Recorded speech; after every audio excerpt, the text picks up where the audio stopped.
저희는 이제 물권과 채권으로 왔어요. 오늘 이제 물권 법정주의, 일물 일권주의 하고 있는데, 물권 법정주의는 물권에 대해서는 사람들의 자유로운 의사에 따라 권리의 내용을 창설하지 못하고 반드시 법률 또는 관습법에 의해서 할 수 있다.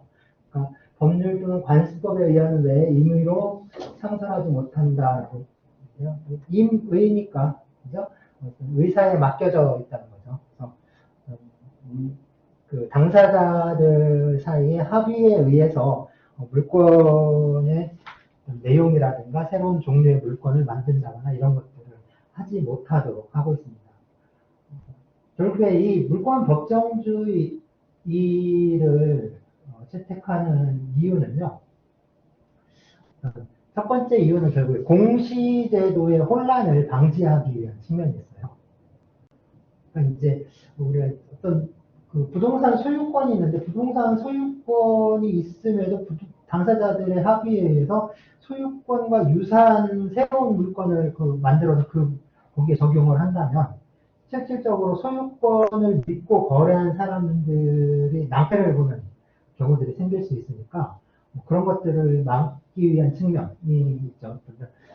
물건의 질서, 권리 질서를 보호하는 그런 측면에서 물권 법정주의가 채택된 측면이고, 또 더 저기한 거는 봉건적인, 그러니까 전인 근대적인 물권 질서가 부활하는 것을 막기 위한 측면이 있습니다. 예전에 그러니까 고려시대가 그러지 않았나요?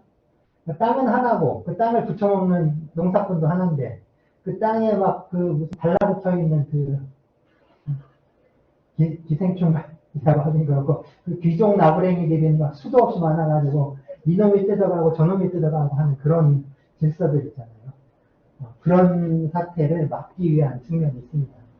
구시대의 구시대적 질서가 부활하는 것을 방지하기 위한 측면입니다. 그래서 법에 의해서 강제하도록, 그러니까 법에 의해서만 물권을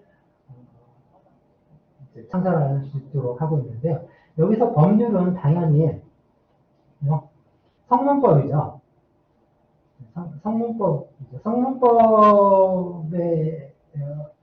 성문법이 헌법, 법률, 명령규칙, 자치법 이런 것들이 있는데 그 중에 국회에서 제정하는 법률에 의해서만 물권을 창설할 수 있도록 하고 있습니다. 그리고 관습법은 법률과 같은 등급이에요. 법률과 같은 등급이 관습법인데 관습법의 경우에 법률 또는 관습법이라고 했으니까 법률과 관습법은 서로 효력면에 있어서는 서로 대등한 효력이라고 할 수 있습니다. 서로 똑같은 대등한 거라고 할 수가 있죠.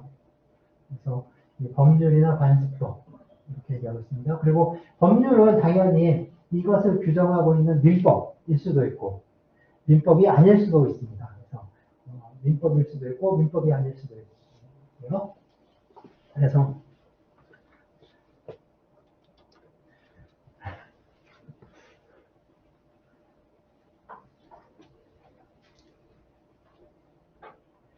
자, 이 많은 것들이 실제로 문제가 되는 것들입니다. 물권에서.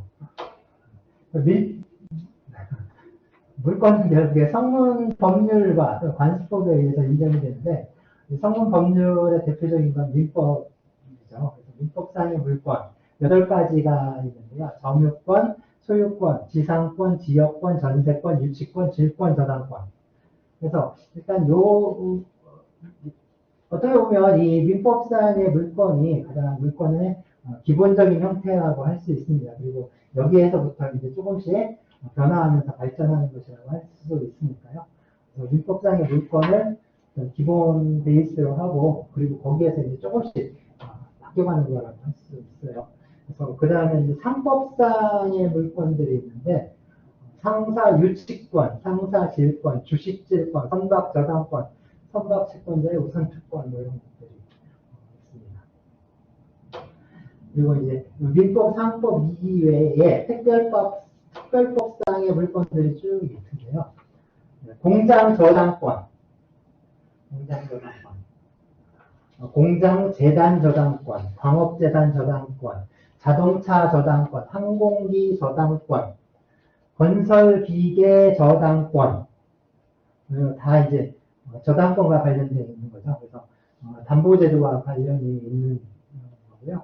그 다음에 광업권, 탄광이요. 탄광하는 광업권이고요. 조광권, 조광권은 어떤 빚과 관련이 있는 권리가 아닙니다. 광업권 다음에 조광권이니까 들어가 그 광업 활동 중에 하나인 거죠. 조광. 보통 우리가 이제 햇빛을 이렇게 저기 하는 거 있잖아요. 햇빛을 쬐 수 있는 거, 일조권, 이렇게 보이는 잘 보이는 풍경이 좋은 거, 그런 것들은 현재까지는 어떤 권리로 인정되지는 않습니다.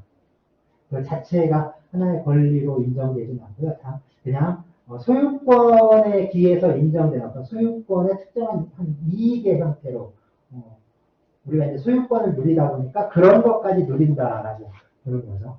그 자체로는 권리로 아직 보진 않아요. 여기서 말하는 조광권은 그러니까 광업권과 관련이 있는 거라고 할 수 있고요. 그 다음에 어업권. 그러니까 물고기 잡는 어업권. 댐 사용권. 이런 것들이 있습니다. 그래서 조그만 냇물에서 그물로 물고기 잡고 그러면 큰일 나지 않나요?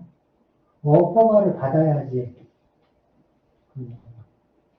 이제 저수지에서 물고기 잡고 그런 것도 그런 사람들은 할 수 있는 거 같은데 그런 것들이 어업권, 댐 사용권 이런 게 있고요. 그 다음에 이제 관습법상의 물건인데 이 관습법상의 물건은 결국엔 판례에 의해서 인정되는 것들이에요. 그러니까 관습법상 이러이러한 권리가 있는가. 관습법의 존재에 대해서는 관습법 자체가 그거거든요. 어떤 그 관습이 존재합니다. 사회 관습이 존재하고 그러한 사회 관습에 대해서 그 사회 구성원들이 법적인 확신을 갖고 있는 경우가 관습법이라고 하는데요. 그러니까 사람들이 그런 관습에 대해서 이건 법이라고 생각하는 거죠. 그러면 그런 법적 확신이 있는지 없는지는 결국 누가 판단을 할까? 법적 확신이 있는지 없는지는 판례에 의해서 판단합니다. 즉 법원이 판결에 의해서 판단을 하거든요. 그래서 법원 판결에 의해서 관습법상의 어떤 권리들이 인정이 되게 되는데 그래서 법원 판결에 의해서 인정되는 그 관습법상의 물건들 보면은 분묘기지권이 있어요. 저게 분묘기지권이 아마 꽤 오래된 타인의 토지라 하더라도 그 토지에 묘를 쓴 경우에 발생하는 분묘기지권. 그 다음에 관습법상의 지상권. 그 다음에 이제 양도담보제도라는 게 있는데, 양도담보제도에서, 그전에는 모든 양도담보가 다 인정을 됐었는데, 최근도 아니죠. 꽤 오래됐죠. 가등기담보법. 제정되면서. 그래서 대물변제 예약형 부동산 양도담보는 이제 가등기담보법이 제정되면서 이거는 관습법상의 아니라 특별법상의 물건으로 승격이 됐다라고 이해를 할 수가 있습니다. 그 다음 미등기 매수인의 정유보호 청구권이라든가 경작권에 대한 점유권적 효력 등등등에서 이 관습법상의 물권적 효력을 인정하는 판결이 쭉 나오고 있습니다. 실제로 저것들이 이제 얽히고 설켜가면서 문제를 만들어 내는 거라고 할 수가 있죠. 이런 것들이 이제 물권의 종류고요. 그래서 전부를 저거를 모두 같은 테이블에 올려놓고 따지려면 엄청 골치 아프기 때문에 저희는 그냥 가장 기본적인 민법상의 물권 이런 것들을 파악을 하고 거기에 맞춰서 끼워 맞춰가는 방향으로 하게 됩니다. 네, 두 번째 이제 볼 원칙은요. 일물일권주의인데 일물일권주의는 하나의 물건이 있어요. 하나의 물건의 객체는 하나의 물건이어야 한다는 거예요. 즉, 하나의 물건에는 하나의 권리만 인정할 수 있다는 건데요. 그래서 그 물건이 갖는 어떤 절대성, 그리고 배타성, 그래서 당연히 오는 어떤, 뭐랄까, 결론 같은 거라고 할 수가 있죠. 그런 원칙이라고 할 수 있는데요. 그래서 하나의 독립된 물건이어야 한다라는 겁니다. 그러면 하나는 뭐냐? 하나. 어디까지가 하나인지. 하나를 구분하는 기준이 도대체 뭐냐? 라는 겁니다. 하나의 기준. 그 전에 동산과 부동산도 마찬가지인데요. 동산과 부동산. 부동산은 움직이지 않는 물건, 동산은 움직이는 물건이 아니라고 말씀드렸죠. 부동산은 토지와 정착물 부동산이고, 동산은 부동산 이외의 물건이 다 동산이라고 했습니다. 그럼 토지와 정착물인데요. 일단 토지와 그 건물은 서로 다른 물건이거든요. 물론 이제 토지 위에 그 건물이 서 있을 수밖에 없지만 이 두 개는 서로 다른 물건으로 취급을 합니다. 어쨌든 그럼 토지를 놓고 보면 그러니까 땅 위에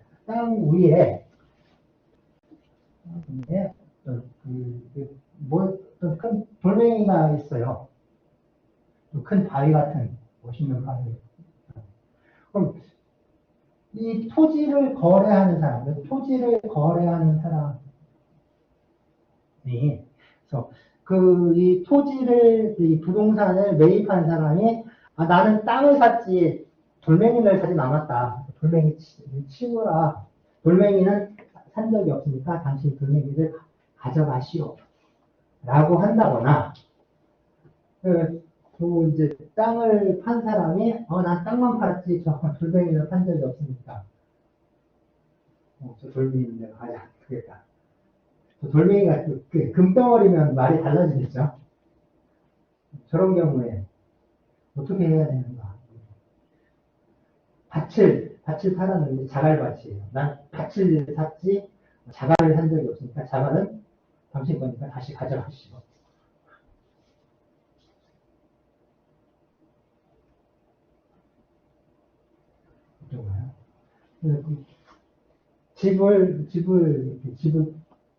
집을 파는데 난 집을 샀지, 집을 팔았지, 저 유리창까지 판 건 아니니까 유리창은 내가 떼가겠다.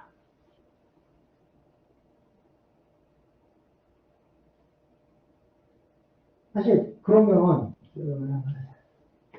유리창 아니면 저 문은 집을 팔 때 저희가 같이 판 건가요? 아니면 따로 저건 안 판 건가요? 같이 판 거요? 왜? 사회 통념상. 네, 사회 통념상. 사회 통념상. 사회 통념상. 사회 통념상. 그러니까 사회 통념이 어떤 거예요? 집을 팔 때는 문도 같이 판다는 게 통념이나요?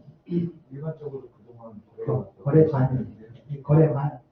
근데 그건 일반적으로 거래되는 거래 관행이고 우리는 항상 거래는 당사자의 의사가 중요한 거고 나의 의사는 이걸 산 적이 없습니다. 나의 의사는 이걸 산 적이 없습니다. 당연히 거래 관행보다 당사자의 의사가 많아요. 왜냐하면 합의에 의해서 하는 거고 그 합의를 이루는 건 내 의사입니다. 이런 경우에. 근데 거래 동시에 명시적으로 딱 지정을 하지 않았다고 하면 건물 건축 합체 구성물로 봐야 됩니다. 네. 건물의 구성 부분으로 봐야죠. 저거는, 왜냐면 우리가 그 건물이라는, 하나의 건물, 그러니까 하나의 물건을 가지고 거래를 하는데, 저 문은 이 건물에 당연히 속해 있는, 그러니까 저건 하나의 물건이 아니라 그 물건에 속해 있는 한 부분에 불과하다는 거죠. 부분에 불과하다는 거죠. 그러면, 이런 돌덩어리, 바위, 나무, 풀, 이런 게 땅의 한 부분이라는데, 땅의 한 부분인지 아니면 저게 다른 물건인지를 무엇을 기준으로 판단을 해야 되느냐라는 거예요. 보통 저기 이제 적힌 것처럼 사회 통념 또는 거래 관념에 의해서 결정된다는 건데 도대체 저게 뭐냐?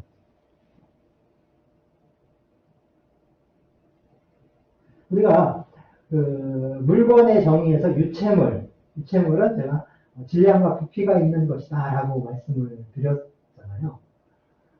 그런데 이 질량과 부피가 있다 어떤 물리적인 자연과학적인 성상, 성질이나 이런 것들에 의해서 물건이냐 아니냐, 또 부동산이냐 동산이냐, 아니면 이게 하나의 독립된 물건이냐, 아니면 그냥 다른 물건에 부속된 한 부분이냐. 이것을 그런 물리적 성상, 자연과학적으로 판단을 할 수가 없습니다. 물건 개념에서부터 그래요. 이거는 그러한 어떤 자연과학적 개념 또는 우리가 사용하는 일상적 언어 개념에 의해서 판단되는 게 아니거든요. 결국에 뭐냐면 왜 우리가 이것을 물건이라고 규정을 하는지, 왜 우리가 이것을 부동산이라고 규정을 하는지, 왜 우리가 저 문을 집의 일부분이라고 규정해야 하는지라는 거죠. 무엇을 위해서 우리가 이 규정하고 이것을 정의하고 저런 판단을 내리는지. 요거라는 거죠. 여기요, 여기. 거래에 의해서 결정됩니다. 거래.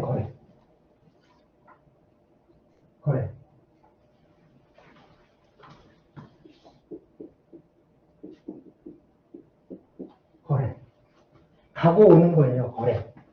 가고 오는 건데, 일종의 어떤 사회적인 관계 전체를 지칭하는 말로 많이 쓰거든요. 거래. 왔다 갔다 하는 거.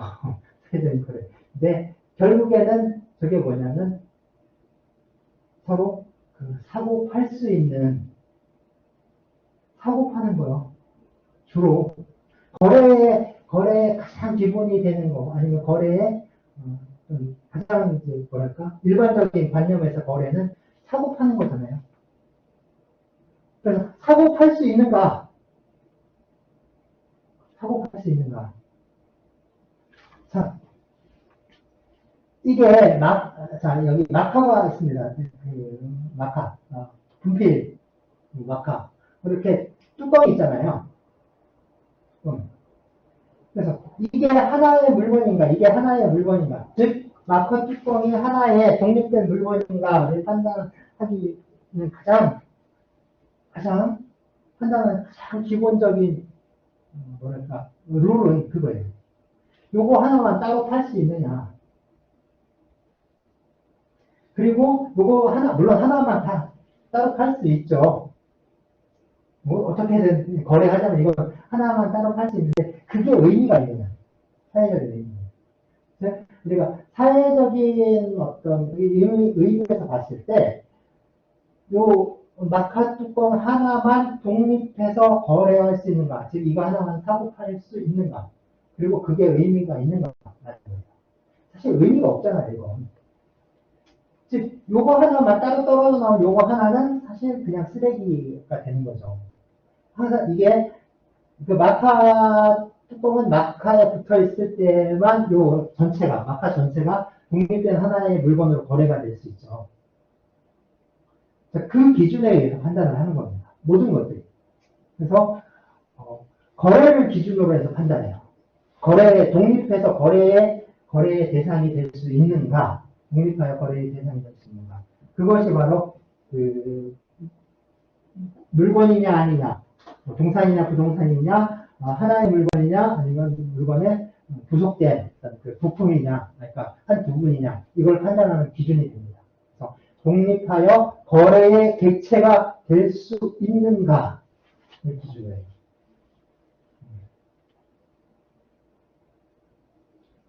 최근에 계속 문제가 되는 게 그 동물권을 얘기하는 사람들이 동물은 물건이 아니다라고는 그 민법 개정안을 자꾸 만들려고 하는데 사실 동물이 물건이냐 아니냐, 동물이 생명이 있느냐 아니냐 없느냐 그 문제가 아니거든요.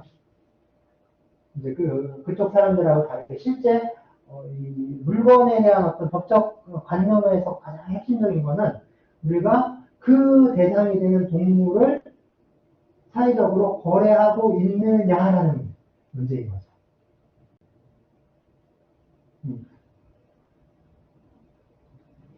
불고기 안 먹고 있어요. 불고기 아니면 그 치킨 안 시켜 드시나요? 치킨 안 드세요? 동물은 물건이 아니다라고 규정되는 순간 어떻게 치킨을 시킬 수 있을까요?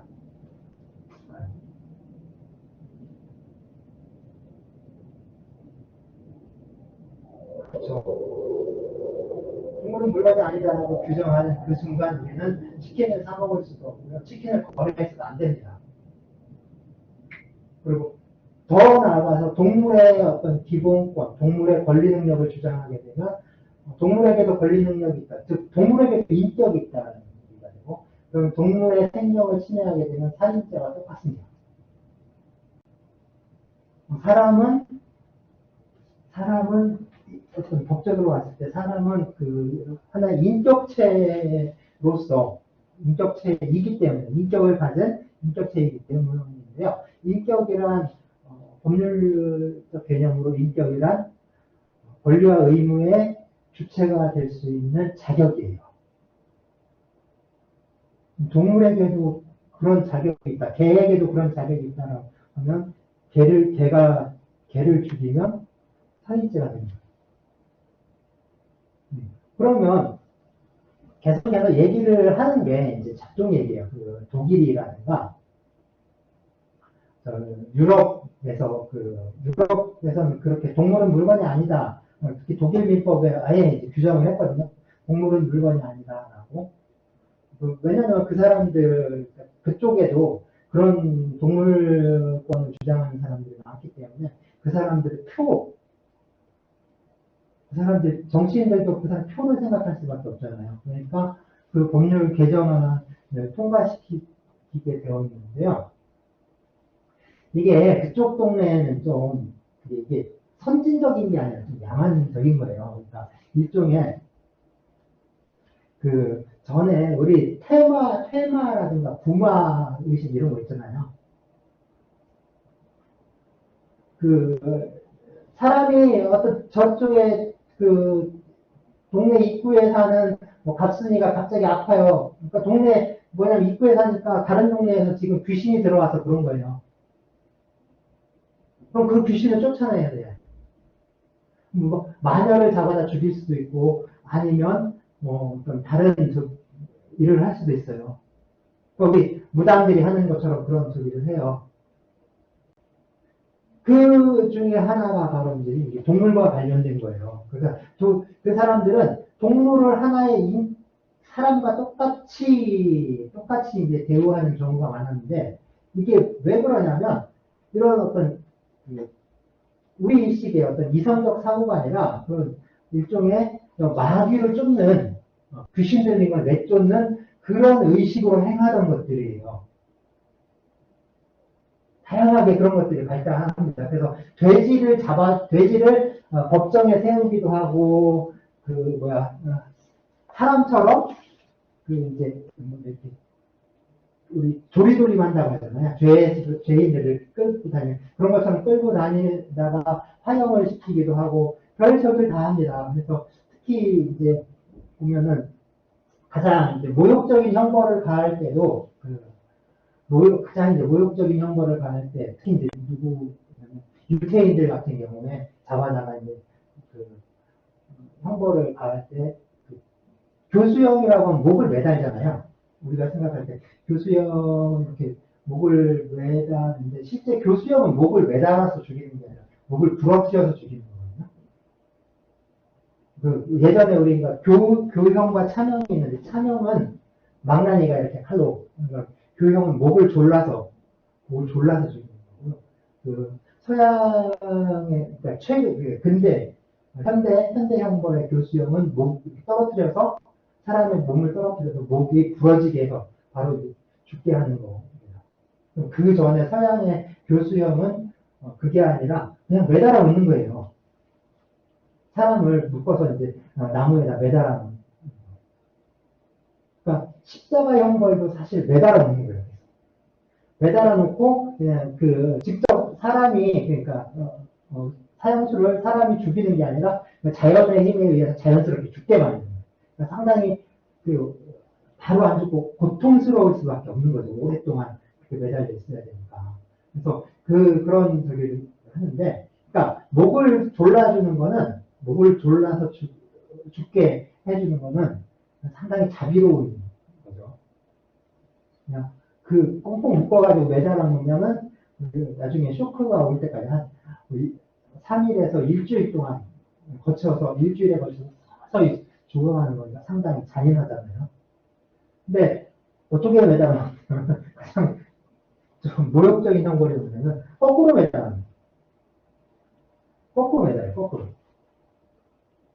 이렇게 다리를 묶어 놓는 거죠. 다리를 묶어서 이제 밑으로 처지게 이렇게 묶어 놓는 건데 그때 하는 게 개를 그 옆에다 같이 묶어요. 개나 늑대를. 개나 늑대를 같이 묶어요. 가장 이제, 특히 이제 유태인들을 죽일 때는, 그런 식으로 많이 했다고 합니다. 가장 모욕적인 형벌이라고 하는데, 그러니까 그러니까 서양인들, 유럽인들의 동물에 대한 생각 자체가 상당히 좀 원시적인, 좀 뭐랄까, 무속적인 그런 것들이 좀 강하지 않았나, 그리고 지금도 그런 것들이 강하지 않은가, 이런 생각들을 들게 하는 적인데요. 어쨌든 동물은 물건이 아니다라는 규정을 합니다. 그리고 동물은 법에 의해서 보호를 받는다까지 규정을. 그렇지만 마지막에 뭐라고 하냐면 이 법과 동물을 보호하는 다른 특별법의 규정이 없으면 물건에 관한 규정을 준용한다. 그러니까 앞에서는 물건이 아니다라고 해놓고 뒤에 가서는 그 물건에 관한 규정을 적용하겠다라고 합니다. 어쩔 수 없는 거죠. 유권자의 표 때문에 어쩔 수 없이 물건이 아니다라는 규정을 했지만 현실에서는 이거 바꿀 수가 없잖아요. 그러니까 다시 물건에 관한 규정을 적용한다라고 이제 만들 수밖에 없는 거예요. 우리도 아마 똑같이 될 겁니다. 그런 식으로. 이게 뭘까? 그거는 전기를 물건에 넣은 것보다 더 좀 쇼킹하다고 할까요? 그럴 바엔 차라리 왜 저기를 하는지 안 해도 되잖아요. 갔다 이렇게 힘들게 막 어쨌든 그런 겁니다. 그래서 우리가 이제 물건에 대해서 판단할 때요, 하나의 물건에서 어떤 하나의 물건이냐 아니냐의 문제도 있고, 물건이냐 아니냐도 있고, 동산이냐 부동산이냐도 있고, 어떤 하나의 물건인가 아니면 그 물건의 한 부분인가 이런 거 판단하는 모든 문제는 이 어떤 거래에서의 거래를 기준으로 해서 판단합니다. 그래서 이게 물건으로서 거래될 수 있는가 없는가. 그러니까 전기가 물건인 이유, 전기는 당연히 물건이라는 개념에 잘 들어맞지 않아요. 전기는 물건이라는 개념, 동산, 부동산 이 개념에 잘 들어맞지도 않아요. 그렇지만 전기를 물건이라고 규정하는 이유는 결국에 우리는 전기를 거래하잖아요. 전기를 사서 쓰죠. 그러니까 더 저기한 건요. 그 동산, 부동산이라는 말이 더 정확하게 표현을 해줍니다. 동산, 부동산. 동물, 부동물이라고 안 하잖아요. 동산, 부동산이라고 하죠. 산. 재산이에요, 재산. 즉, 물건이냐 아니냐의 기본은 재산이냐 아니냐입니다. 재산적 가치가 있는지 없는지 우리가 재산적 가치가 있기 때문에 저거를 탐내는 인간의 욕망의 대상이 되는 하나의 재화라는 의미죠. 그래서 그러한 판단하에 그 물건에 대한 판단을 하는 겁니다. 하나냐 둘이냐 이 문제가 마찬가지입니다. 근데 동사는요. 동사는 이게 그 단위가 있어가지고 이게 다 쉽게 저게 하나냐 둘이냐 이렇게 나머진 거냐 아니냐 이렇게 판단을 하기 쉽죠. 이제 부동산은 좀 어렵죠. 그러니까 동산이더라도 이제 물이라든가 이런 것들 있죠. 물, 공기, 기체, 또 전기, 에너지 이런 것들. 그러니까 이거는 하나의 단위를 기준으로 해서 판단을 할 수밖에 없는 거예요. 물 몇 리터라든가 아니면 한 동이의 물 아니면 그 한 저수지 안에 있는 물 이런 식으로 단위를 기준으로 판단을 하게 되는 거고요. 문제가 되는 건 부동산입니다. 부동산은 어떻게 부동산이 하나인지 아닌지를 판단하는 기준이 뭐냐라는 거죠. 그래서 부동산은 토지와 건물이 있었잖아요. 토지와 건물이 있었죠. 그래서 이 건물은 떨어져 있죠. 건물을 딱 봐도 저게 한 채인지 두 채인지 이렇게 좀 떨어져 있잖아요. 그래서 그 떨어져 있는 그 하나하나의 단위를 동이라고 합니다. 그래서 건물은 한 동, 두 동, 세 동 하는 동을 기준으로 하나의 물건이든지 아닌지를 판단합니다. 한 동이 하나의 물건인 거예요. 한 동. 건물 한 동, 두 동. 근데 이제 좀 특이한 게 아파트입니다. 우리 사는 아파트는 한 동에 몇 가구가 들어가요?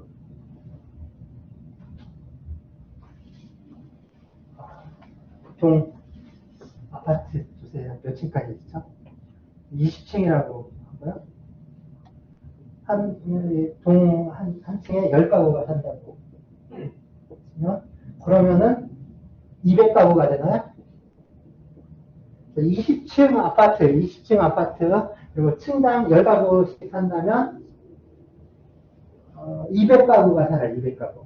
그러면 저 아파트 한 동, 그러니까 아파트 한 물건 하나를, 건물 하나를 200가구가 서로 공유하고 있는 것인가요?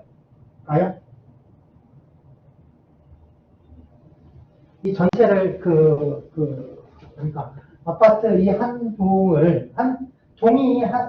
동이 하나의 물건이라고 했잖아요. 그러면 아파트 한 동이면 이게 하나의 물건이고 이 안에 사는 200가구는 이 하나의 물건을 서로 공유하고 있는가?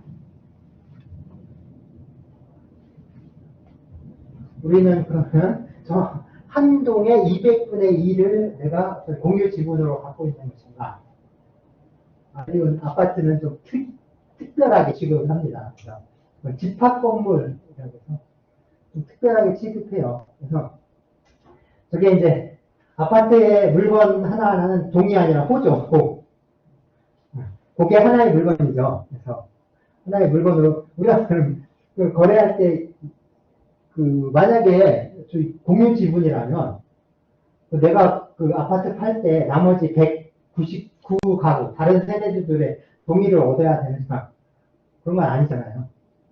내가 내 공유 지분을 갖고 있는 게 아니라 나는 저 아파트 몇 호에 대한 소유권을 갖고 있는 거잖아요. 그러니까 단독 소유권이죠. 그 소유권을 갖고 있는 거니까 이 아파트의 경우에는 좀 특별하게 그 부분이죠. 꼭 이렇게 나눠져 있는 그 부분이 하나의 물건입니다. 하나의 물건입니다. 그래서 아파트 등기부에 보면은 요 이제 아파트 몇 동 몇 호가 하나의 물건으로 기재가 되어 있고요.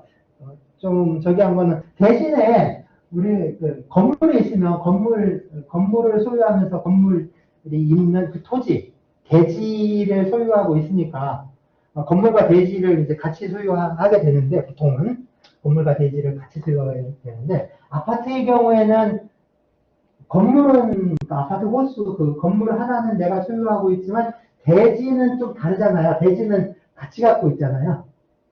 그래서 대지의 경우에는 저 아파트 경우에는 대지권이라는 개념이 새롭게 생겨나서 그래서 내가 저 아파트에서 저 대지에 얼마를 내가 갖고 있는지 그래서 보통 전유 부분이라고 하죠.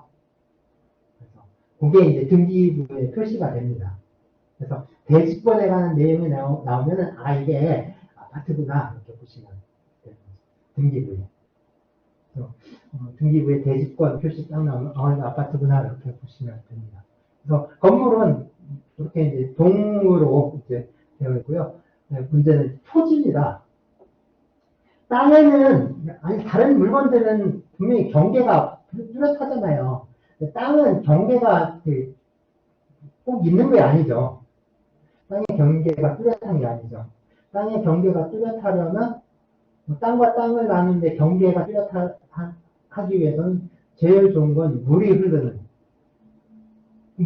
거기 경계를 딱 나누죠. 물은 땅이 아니죠. 흘러가는 물은 땅이 아닙니다. 바다, 하천, 땅이 아니에요. 거기는 하천이에요. 호수는 호수고, 그게 땅이 아닙니다. 그래서 부동산이 아니죠. 부동산 아니에요. 근데 토지는 참 그래요. 어디부터 어떻게 나눠야 되는지, 어디가 하나의 물건인지인데요. 토지는 그래서 사람들이 인위적으로 구획을 해요. 그러니까 구획을 나누어 가지고 하나하나 이렇게 나눈 거예요. 구획을. 그러니까 이렇게 지적도 떼보시면은 다 이렇게 쪼개져 있잖아요. 쪼개져 있고 여기 이렇게 번호가 쓰여 있죠. 126, 127, 어디는 128인데 128-1, 128-2 이런 식으로 쪼개져 있기도 하고 어디 막 이런 식으로 있죠. 129, 136 번호 좀 어때요?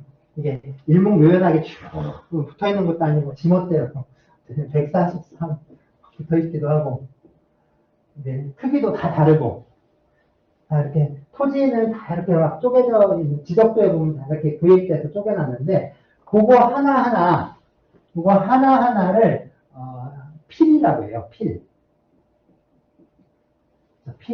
연필할 때 쓴 그 필이라고 해요. 필지라는 말을 더 많이 쓰는 거예요. 필지. 토지 한 필지, 두 필지, 한 필지. 이제 필이라는 단어가 있어요. 필. 그 필이 우리 이제 보면은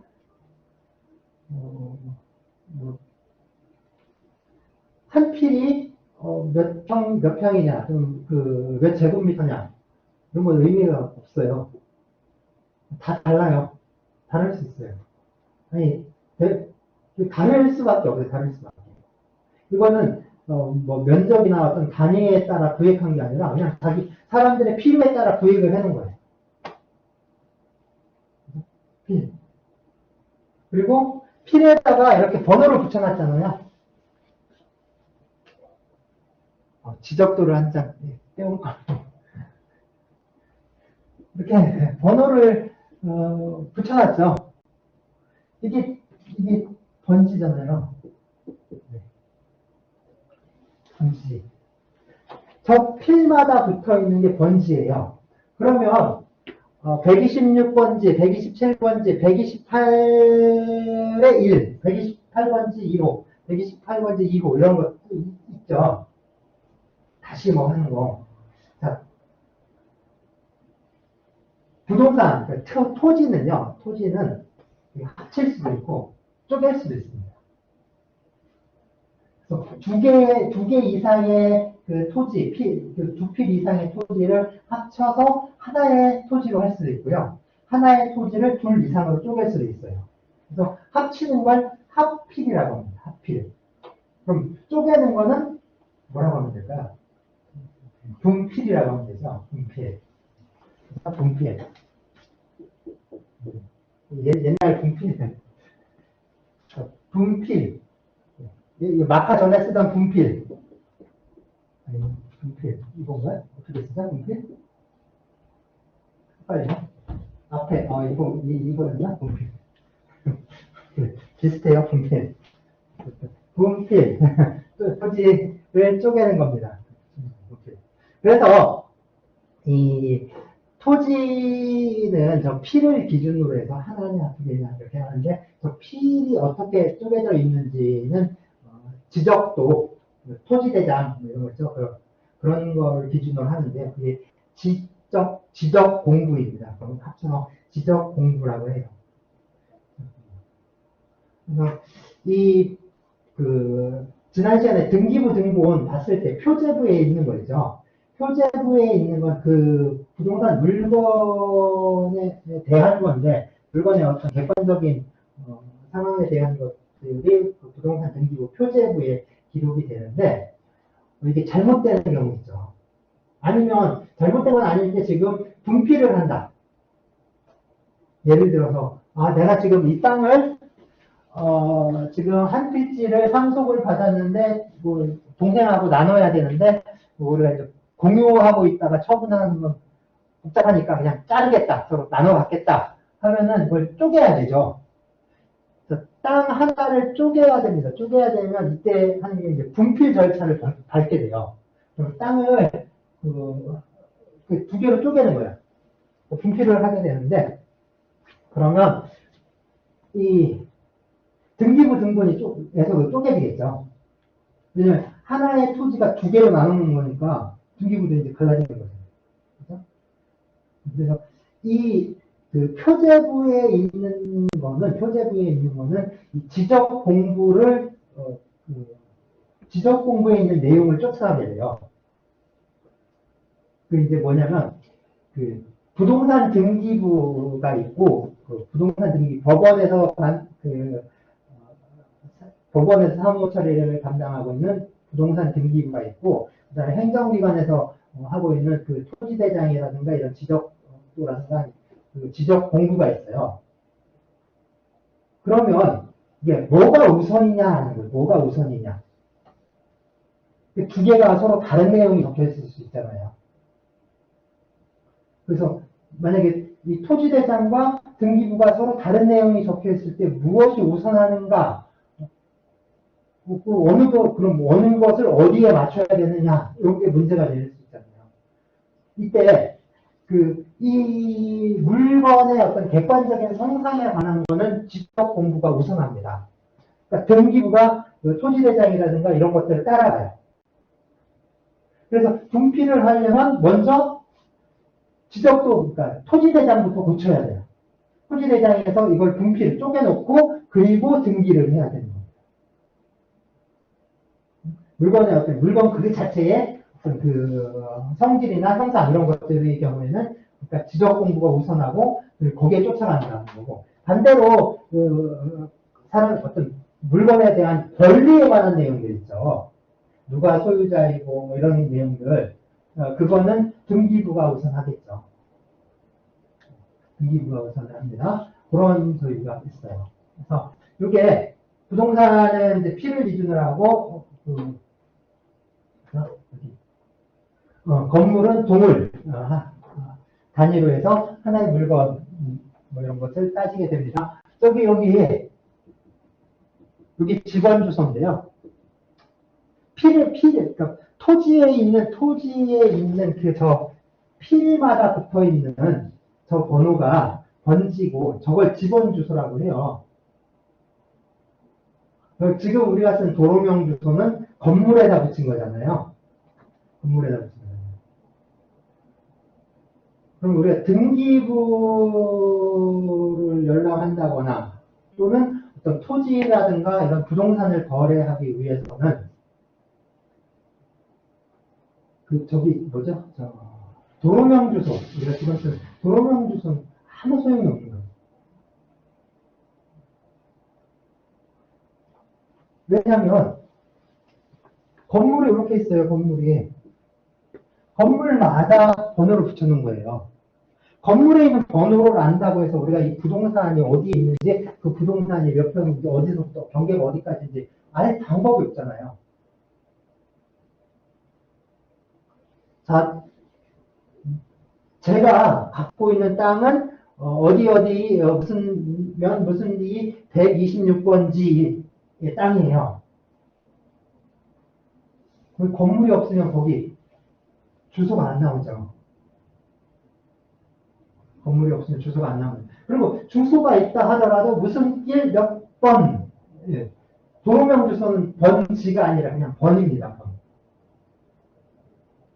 번지는 저 땅에 붙는 거니까 번지가 되는데 도로명 주소는 번지가 아니라 그냥 번인 거죠. 그래서 무슨 길 몇 번, 26번을 안다고 해서 내가 갖고 있는 저 126번지의 토지의 면적이 어떻게 되고 경계가 어떻게 이걸 도저히 알아낼 수 있는 방법이 없잖아요. 그러면은 우리가 부동산 거래를 하려면 그 전에 쓰면 집원 주소를 그냥 계속 써야 한다는 얘기가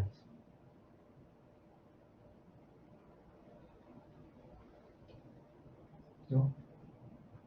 부동산 거래하려면 옛날에 쓰던 그 주소, 필지에 붙어 있는 이 번호고 그대로 다시 쓸 수밖에 없습니다. 등기부 등본에 다시 그냥 나와야 되죠. 써야 되죠. 이게 행정낭비 아니야? 네? 몰라요. 외국에서, 이유는 모르겠는데, 미국에서 공부하고 온 애들이, 미국에서 그런 식으로 이렇게 주소 붙인 거 보고, 멋있다고, 이제 가운데 차로도 이렇게 붙였어요. 가운데 차. 버스, 가운데. 여름에 버스 타려고 거기 가운데 서 있으면 사람 죽어. 서울에서 거기 서 있으면 아주 근데 물론 이제 저는 시골에만 있어요. 그러니까 서울에서도 시골에 안암동은 시골이에요. 진짜 시골. 동대문 우리가 이제 성북구 안암동인지 말이 성북구이 거의 동대문구예요. 동대문구예요. 성북구하고 동대문구가 달라요. 성북구 조금 이제 넉넉할 때는 성북구 살았거든요. 성북구 보문동 사는데 앞에 성북경찰서 있고 성북 거기가 구청 있고 그래요. 밤에 진짜 조용해요. 밤에 이렇게 밖에 내다보면은 경찰차가 계속 순찰 돌아요. 술 먹고 싸우는 사람 없어요. 그 다음에 이제 꽤 오랫동안 이제 사실은 동대문구에서 오래 살았는데 새벽 3시에 술 먹고 싸우고 밑에서 막 싸우고 옆집에서 신혼부부들 싸우는데 온 동네가 다 시끄러워. 막 술병 깨지는 소리 나고 그래도 경찰이 안 와. 좀 이제 정말 이제 동대문 쪽이 좀 가난해요. 성북 잘 사는 동네고 동대문도 가난한 동네예요. 그래서 굉장히 좀 그 낙후되어 있는데 안암동 학교 우리 이제 서울 캠퍼스가 안암동인데 그 학교가 안암동이고 그 앞에는 다 동대문구 제기동이에요. 바로 있는 진짜 조그만 시장이 제기시장인데, 닭발이 제일 유명한, 저는, 닭발을 무서워서 못 먹어가지고, 한 번도, 제기시장 바로 앞에서 4년인가 5년을 살았는데도, 제기시장 들어가 보지도 않았어요. 닭발 안 좋아하니까. 근데, 거기에요. 되게, 그런 동네인데, 왜 이 얘기를 또 시작을 하겠죠? 무엇이냐 네, 어쨌든, 이제 필동, 직원 주소는, 네. 저기 이제 도로, 중앙차로 표현했거든요.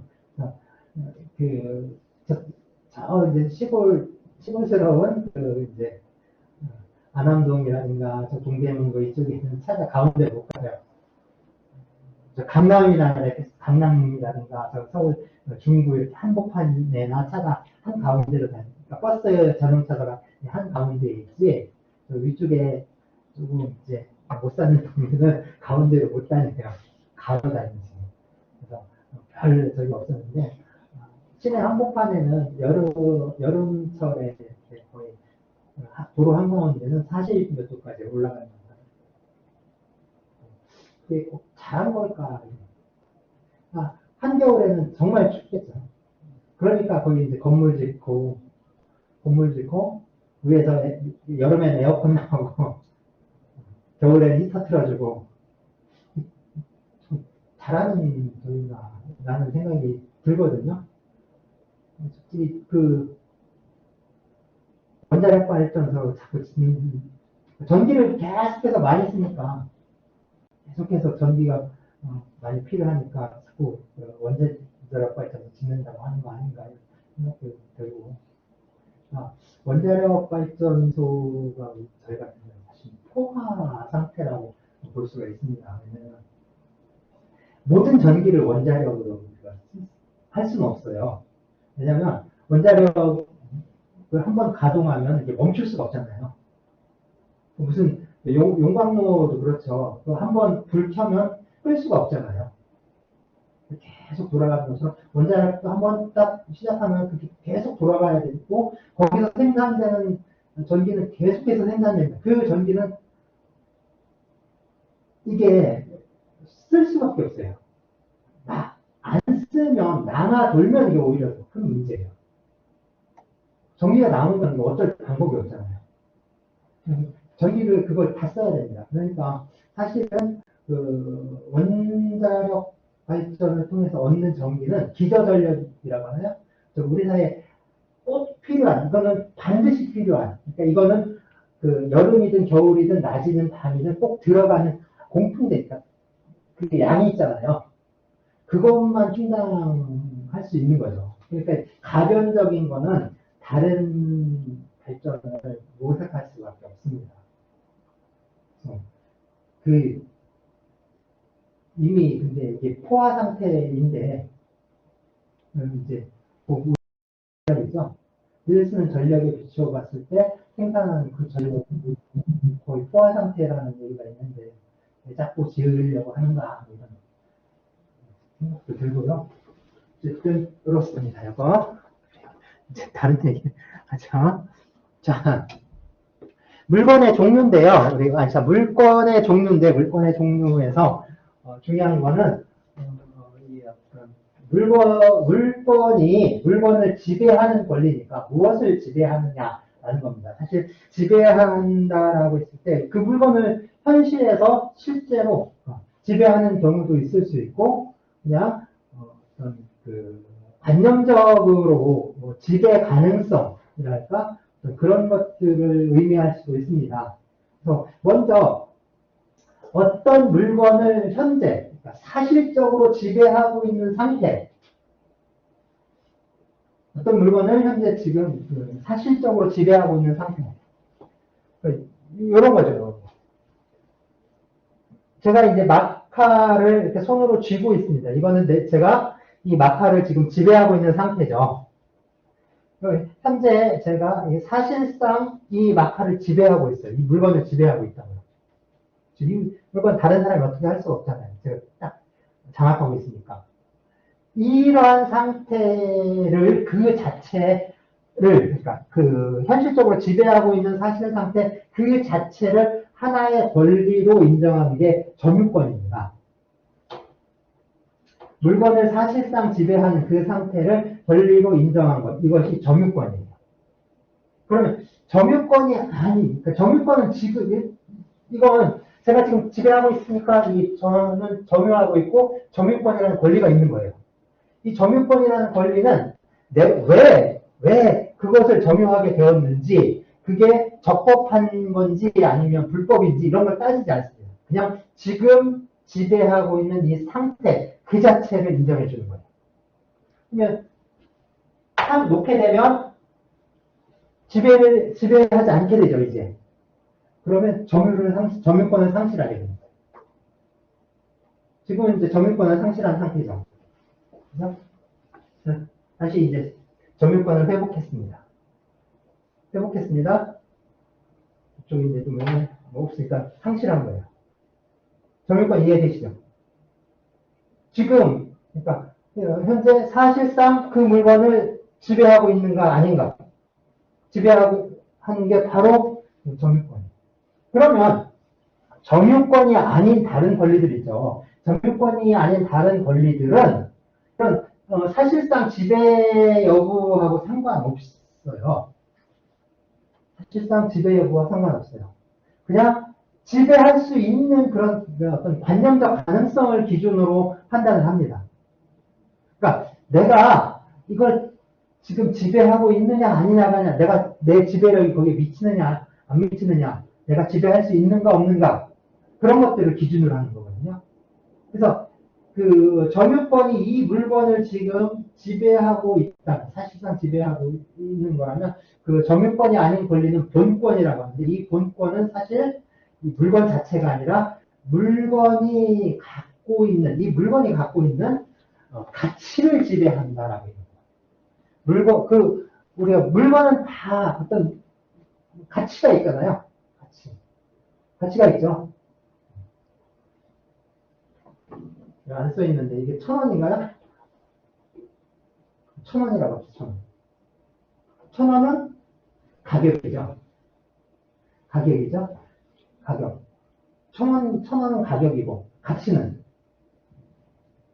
이것을 1,000원이라고 표현해주는 무언가가 가치죠. 그러니까 가치를 화폐 단위로 환산했을 때 이게 가격이 되잖아요. 그러니까 이 가격을 역으로 돌리면 가치가 되죠. 그죠? 근데 가치는 크게 둘로 나눠지죠.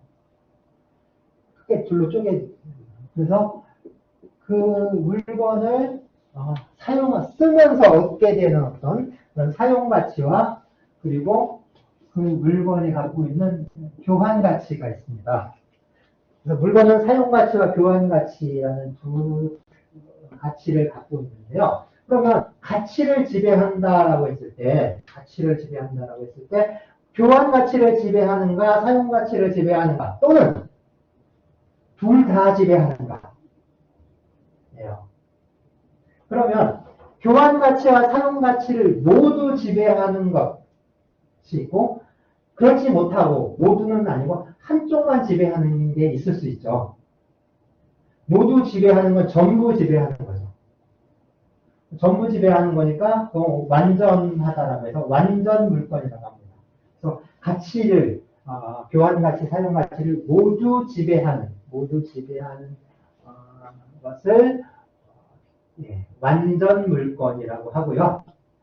그게 아니라 한쪽만 교환 가치면 교환 가치만 지배하고 사용 가치라면 사용 가치만 지배할 수 있는 그런 권리는 불완전한 거죠. 불완전한 거잖아요. 불완전한 거는 결국에 한쪽은 허용되지만 한쪽은 제한되어 있는 거죠. 그래서 이 경우에는 불완전 물건이라는 표현을 쓸 수도 있겠지만 오히려 제한 물건이라고도 많이 사용합니다. 그래서 완전 물건과 제한 물건 이렇게 나누게 돼요. 그래서 완전 물건은 소유권이에요. 소유권. 소유권은 저 모든 것들을 지배합니다. 사용 가치와 교환 가치를 모두 지배할 수가 있습니다. 그렇지만 제한 물건은 가치를 모두 지배하지 못하고 일부 제한된 상태로 지배하게 되는데요. 그래서 교환 가치를 지배하는 물건을 담보 물건이라고 하고요. 사용 가치를 지배하는 물건을 용익 물건이라고 합니다.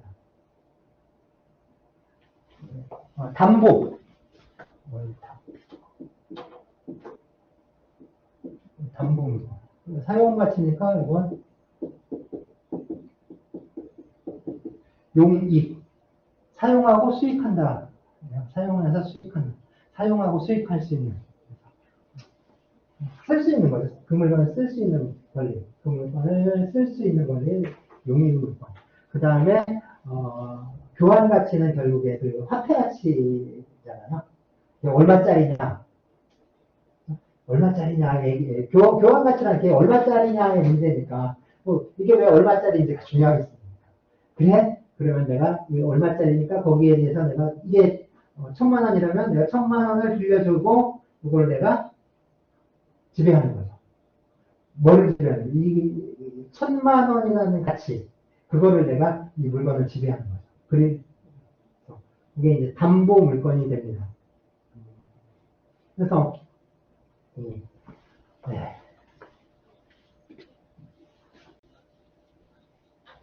번원과 권능이라고 썼는데요. 번원은 저기입니다. 그러니까 그 권리가 발생하는 원천, 왜 그러한 권리가 어디에서 발생했는가라는 질문이에요. 원.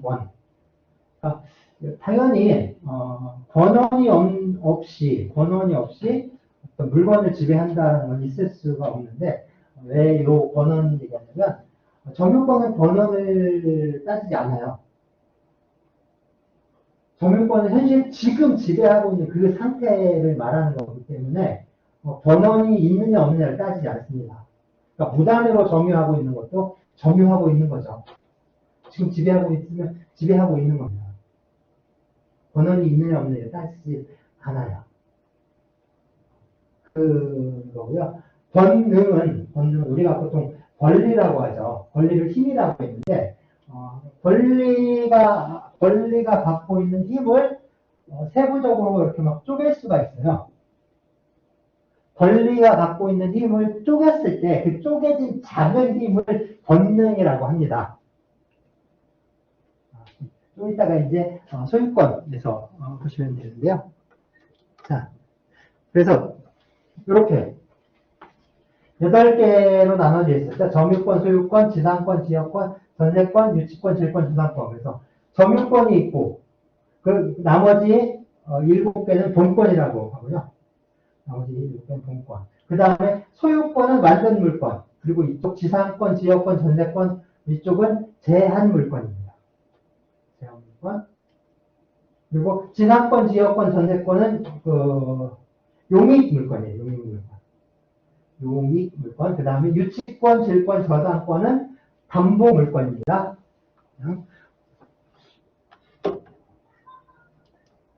자, 먼저 점유권이요. 점유권은 물건을 사실상 지배하고 있는 상태에서 인정되는 권리이다라고, 물건을 사실상 지배하고 있는 상태에서 인정되는 권리이다라고 얘기를 하는데, 실제로 우리 민법에서는 점유권이라고 표현하지만 저쪽 유럽 있죠. 농업법 이래로 저쪽에서는 유럽이나 저쪽에서는 권리로 인정하는 건 아니에요. 점유권이라는 하나의 권리로 인정하는 게 아니라 단지 그냥 지금 사실상 지배하고 있는 상태를 말합니다. 네. 그러니까 그 권리이기 때문에 권리로서 존중해주는 게 아니라 제가 지금 그걸 갖고 있으니까 그 상태에서 어쩔 수 없는 거죠. 도둑놈이 우리 집에 이만한 수박통한 다이아몬드가 하나 있는데 도둑놈이 칼 들고 들어와서 다이아몬드를 자기 옆구리에 끼고 이렇게 하고 있으면 그 다이아몬드는 내 거지만 내가 어떻게 할 수가 없잖아요. 그죠? 그런데 왜 도둑놈이 그거를 지금 지배하고 있다라고 해서 도둑놈한테 그럼 저 다이아에 대한 권리가 있다라고 얘기하긴 그렇죠. 무단으로 지금 저기 한 겁니다. 그놈은 지금 그거를 사실 현재 지금 지배하고 있을 뿐이죠. 지배하고 있을 뿐이죠. 그리고 상황상 내가 그걸 어떻게 하지 못하고 있는 거잖아요. 단지 그거에 불과한 거죠.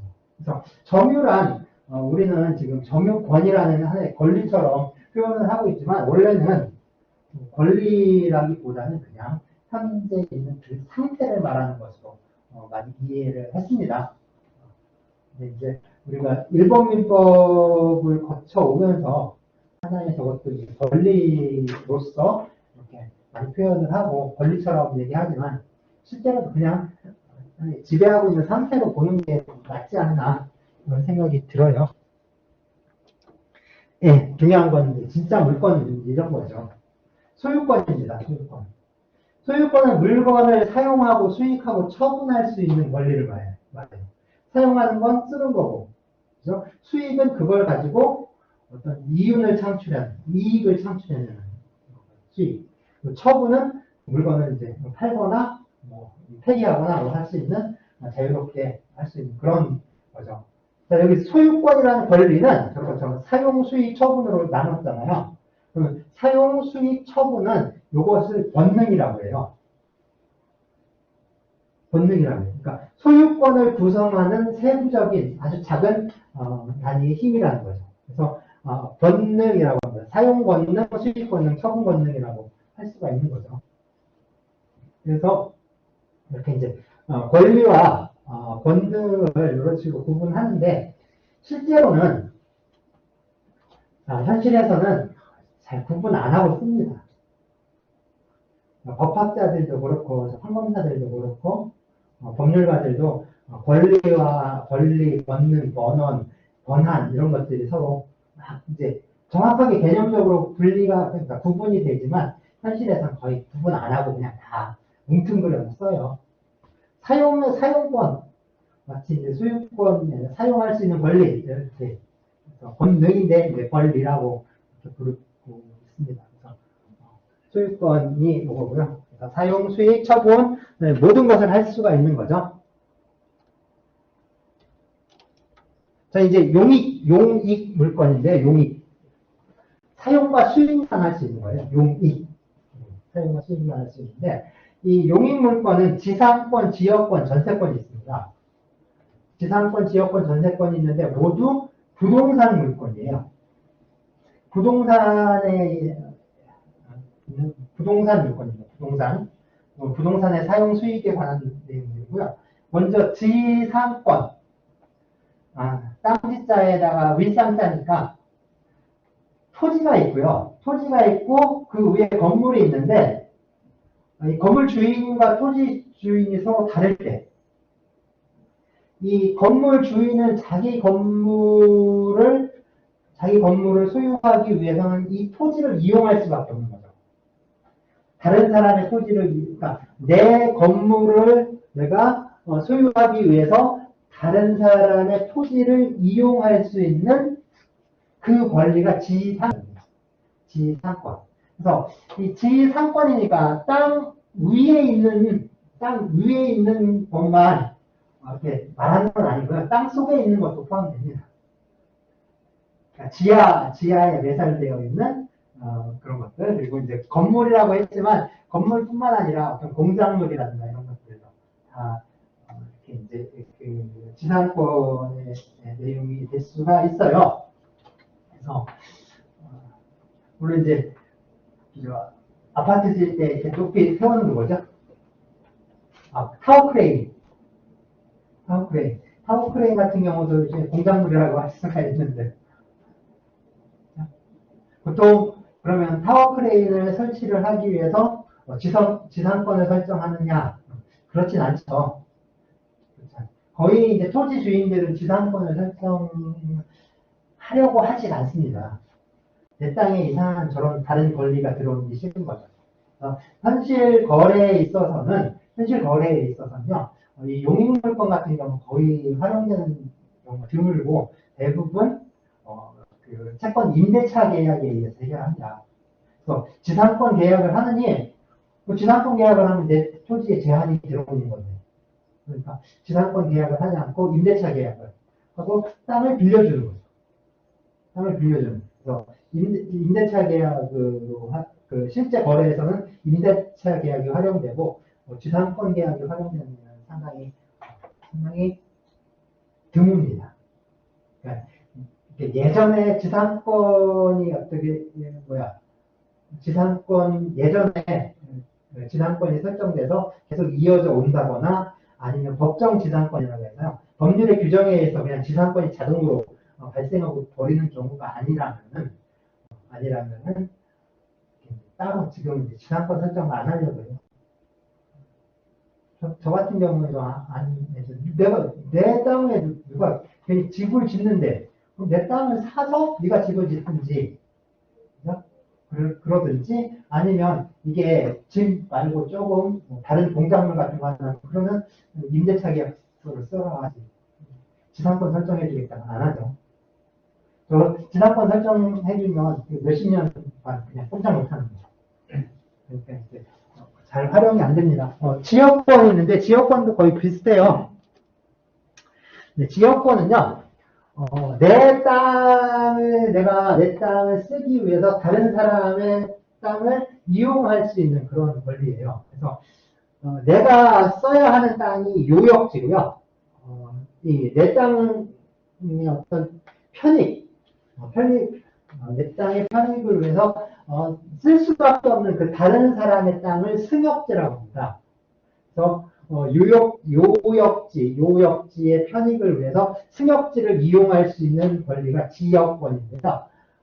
통상적으로는 이제 통행을 위해서 내가 그 도로에서 내 논이 있는데 논에 들어가려면 도로에 떨어져 있어요.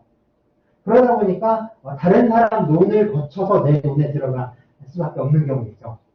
그리고 물을 끌어들일 때 강에서부터 이제 논에 물을 대야 되는데 강에서부터 우리 논이 떨어져 있으니까 중간에 다른 사람 논을 통해서 이렇게 물을 끌어들여 와야 되는 경우 있을 수 있잖아요. 그런 경우에 그 사람의 또 땅을 쓰는 거죠. 내가 쓸 수 있는 그런 권리가 바로 지역권입니다. 지역권. 그래서 타인의 내 토지의 편익을 위해서 내 토지를 내가 쓰기 위해서 다른 사람의 땅, 그러니까 토지를 이용할 수 있는 권리가 지역권입니다. 역시 별로 보통은 그 지역권 설정하기보다는 임대차 계약으로 토지 임대차 계약이라든가 그런 대차 계약으로 많이 이용하죠. 전세권입니다. 전세권 아시는 것처럼 전세인데요.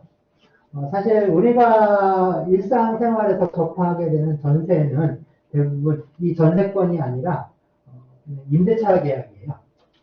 주택임대차, 상가임대차, 토지임대차, 부동산 임대차 계약이 활용되고 있고 전세권, 이 문법상의 전세권이 활용되는 데는 거의 없습니다. 전세권.